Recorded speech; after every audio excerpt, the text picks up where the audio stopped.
একটু ঠান্ডা মাথায় ভাবুন, পৃথিবীতে 57টি মুসলিম রাষ্ট্র আছে।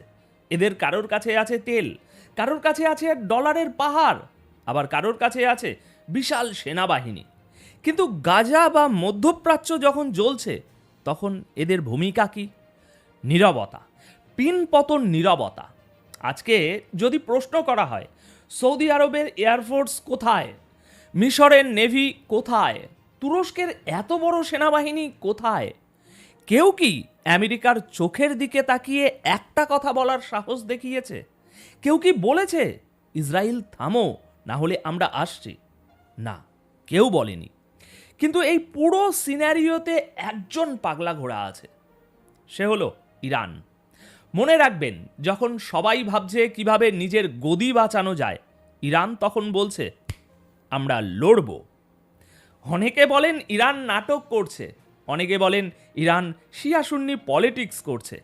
ভাই, তর্কের খাতিরে মেনে নিলাম সব পলিটিক্স, কিন্তু দিনের শেষে যে দেশটি গত 40 বছর ধরে আমেরিকার স্যাংশন বা নিষেধাজ্ঞার চাপে পিষ্ট, যাদের কারেন্সি মাটির সাথে মিশে গেছে, যাদের নিউক্লিয়ার সায়েন্টিস্টদের রাস্তার মাঝখানে গুলি করে মারা হয়েছে, সেই দেশটি যখন বিশ্বের 1 নম্বর সুপার পাওয়ার আমেরিকা এবং নিউক্লিয়ার পাওয়ার ইসরায়েলের বিরুদ্ধে একা দাঁড়ায়, তখন তাকে আপনি কি বলবেন? বোকামি নাকি অদম্য সাহস? আচ্ছা, রাশিয়া কি সরাসরি আমেরিকার সাথে যুদ্ধে লড়ছে? না, প্রক্সি যুদ্ধ করছে। চীন কি আমেরিকার সাথে সরাসরি লড়ছে? না, তারা বাণিজ্য যুদ্ধ করছে। কিন্তু ইরান ইরান সরাসরি বলছে এসো, আমরা প্রস্তুত। যাদের অর্থনীতি ধ্বংস, যাদের পেটে ভাত নেই, তারা যখন $100 বিলিয়ন ডিফেন্স বাজেটের মালিক আমেরিকার সাথে লড়তে যায়, তখন বুঝতে হবে ক্ষমতার উৎস শুধু টাকা বা অস্ত্র নয়, ক্ষমতার উৎস হলো জিগড়া বা কলিজা। আর এই মুহূর্তে জিওপলিটিক্সে ইরানের মতো কলিজা আর কোনো দেশের নেই। ব্রেকিং নিউজ হলো, মধ্যপ্রাচ্যের আকাশ এখন আর কোনো যাত্রীবাহী বিমান উঠছে না আকাশে। কিন্তু কেন জানেন? গত 24 ঘন্টায় যা ঘটেছে তা কোনো সাধারণ ঘটনা নয়।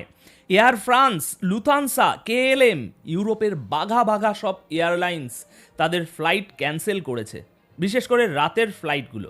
কিন্তু কেন? কাদের জন্য? কারণটা খুব সিম্পল। ইন্টেলিজেন্স রিপোর্ট বলছে ইরান এবার আর ওয়ার্নিং শট খেলবে না। এবার যা হবে তা হলো অল আউট ওয়ার বা সর্বাত্মক যুদ্ধ। ইসরায়েলের বেন গুরিয়ন বিমানবন্দর এখন মৃত্যুপুরী। পাইলটরা সেখানে নামতে চাইছেন না, ক্রু মেম্বাররা তেল আবিবের রাত কাটাতে রাজি নন। অর্থাৎ বিশ্ব বুঝে গেছে ইরানের মিসাইল লঞ্চ প্যাডে এখন কাউন্টডাউন শুরু হয়ে গেছে। আর ঠিক এই মুহূর্তেই ইসরায়েলের মাটিতে পা রেখেছেন আমেরিকার সেন্টকম চিফ। যখন কোনো দেশের সেনাপ্রধান নিজে যুদ্ধক্ষেত্রে আসেন, তখন বুঝে নেবেন আলোচনার সমস্ত সময় শেষ, এবার অ্যাকশনের সময়। লুথানসা বা এয়ার ফ্রান্সের মতো কোম্পানি, যারা 1 মিনিট ফ্লাইট বন্ধ রাখলে কোটি কোটি ডলার লস করে, তারা কেন হঠাৎ করে ইসরায়েলগামী সব ফ্লাইট বাতিল করলো, তাও আবার অনির্দিষ্টকালের জন্য? এখানেই লুকিয়ে আছে আসল খবর। এই প্যাটার্ন ব্রেকটা লক্ষ্য করুন একটু। এরা শুধু ফ্লাইট বাতিল করেনি, এরা তাদের বিমানগুলোকে মাঝ আকাশ থেকে ঘুরিয়ে দিয়েছে। কেন? কারণ 99% সম্ভাবনা হলো ইরান এবার যে হামলাটা চালাবে সেটা হবে রাতে। আর এই হামলাটা কোনো ছোটোখাটো ড্রোন হামলা নয়, এটা হতে যাচ্ছে ব্যালিস্টিক মিসাইলের বৃষ্টি। দেখুন, এয়ারলাইন্সগুলো বোকা নয়। প্রতিটি দেশের ইন্টেলিজেন্স তাদের আগেভাগেই ওয়ার্নিং দিয়ে দেয়। যখন কোনো রাষ্ট্র তার ফ্ল্যাগ ক্যারিয়ার বিমানকে বলে ওদিকে যেও না, তখন বুঝে নেবেন ওখানে খুব শীঘ্রই একটা বড় আগুন জ্বলতে শুরু করবে। মজার ব্যাপার হলো, এই ভয়ের ঢেউ শুধু তেল আবিবে সীমাবদ্ধ নেই। রিয়াদ, সৌদি আরব, দুবাই, যেগুলো কিনা ট্যুরিজম এবং ব্যবসার হাব, সেখানকার ফ্লাইটও বাতিল হতে শুরু করেছে। সিরিয়াসলি বলুন তো, আপনি কি কখনো ভেবেছেন আধুনিক বিশ্বে যেখানে স্যাটেলাইট দিয়ে মশা পর্যন্ত দেখা যায়, সেখানে পুরো একটা অঞ্চলের আকাশপথ বন্ধ হয়ে যাওয়া মানে কি? এর মানে হলো আমরা তৃতীয় বিশ্বযুদ্ধের ঠিক দরজায় দাঁড়িয়ে আছি। এবার আসি দ্বিতীয় পয়েন্টে। আপনারা স্ক্রিনে যাকে দেখছেন, এই ব্যক্তি হলেন আমেরিকার সেন্ট্রাল কমান্ড বা সেন্টকমের চিফ। তিনি এখন কোথায় জানেন? ওয়াশিংটনে নয়, তিনি ল্যান্ড করেছেন সরাসরি ইসরায়েলে। ভাই, পলিটিক্সের ভাষাটা একটু বুঝুন।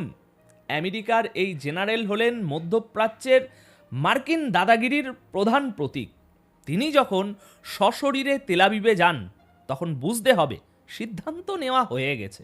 তিনি সেখানে নেতানিয়াহুর সাথে চা কফি খেতে যাননি, তিনি গেছেন এটা ঠিক করতে যে ইরান যখন মারবে তখন আমরা কিভাবে পাল্টা মারব, আর সেই পাল্টা মারের পর ইরান যখন আবার মারবে তখন আমরা কোথায় লুকাবো। ইরান হলো সেই বোমা যা ফাটলে শুধু শত্রু মরবে না, নিজেও মরবে আর আশেপাশের সবাইকে নিয়ে ডুববে। একেই বলে নিশ্চিত পারস্পরিক ধ্বংস। নেতানিয়াহু সম্প্রতি আমেরিকার মাধ্যমে ইরানকে একটা প্রস্তাব পাঠিয়েছেন। তারা এটাকে বলছে ড্রিম ডিল। কি সেই ডিল?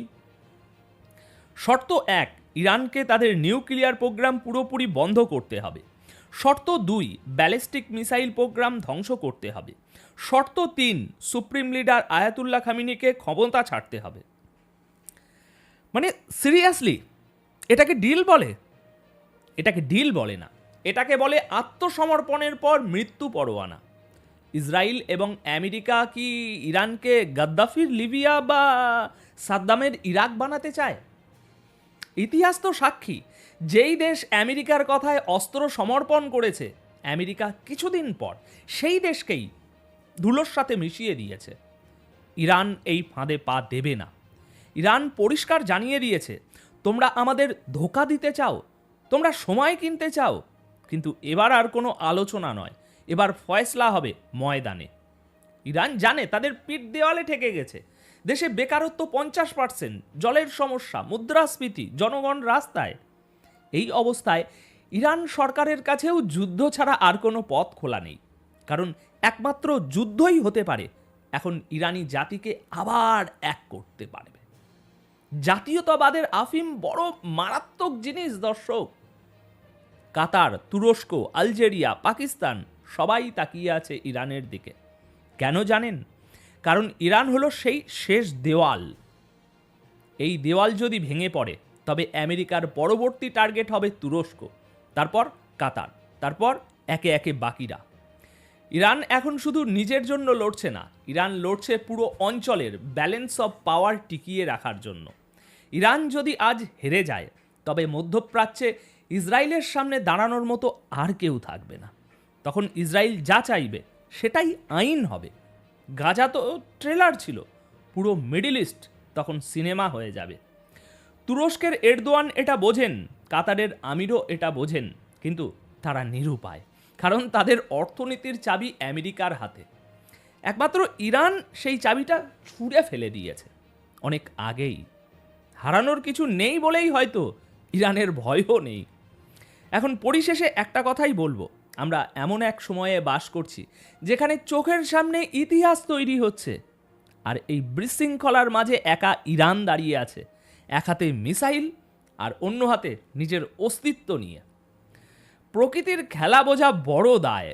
হয়তো আমেরিকার এই সুপার পাওয়ার দম্ভ চূর্ণ হওয়ার জন্যই ইরানের মতো একটি দেশকে অজুহাত হিসাবে দাঁড় করানো হয়েছে। ইতিহাস সাক্ষী, বড় বড় সাম্রাজ্যের পতন হয়েছে এমন সব শক্তির হাতে যাদের কেউ গুনতিতেই ধরেনি সেই সময়।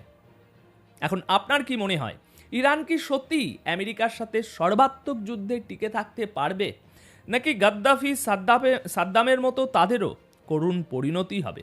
আর যদি যুদ্ধ লেগেই যায় তবে তার প্রভাব আমাদের দেশে কতটা পড়বে? কমেন্ট সেকশন আপনাদের জন্য খোলা রইল, আমাকে জানান, আমি প্রতিটি কমেন্ট পড়ব। আর হ্যাঁ, এই জিওপলিটিক্যাল বিশ্লেষণ যদি আপনাদের মধ্যে সামান্যতম শিহরণ জাগিয়ে থাকে তবে ভিডিওটি লাইক দিন এবং আপনার বন্ধুদের সাথে শেয়ার করে তাদেরও সত্যটা জানার সুযোগ করে দিন। সাবস্ক্রাইব করে বেল আইকনটি চেপে দিন, কারণ পরবর্তী আপডেট এর চেয়েও ভয়ঙ্কর হতে চলেছে। ভালো থাকবেন, সুস্থ থাকবেন। ধন্যবাদ আপনাদের সকলকে।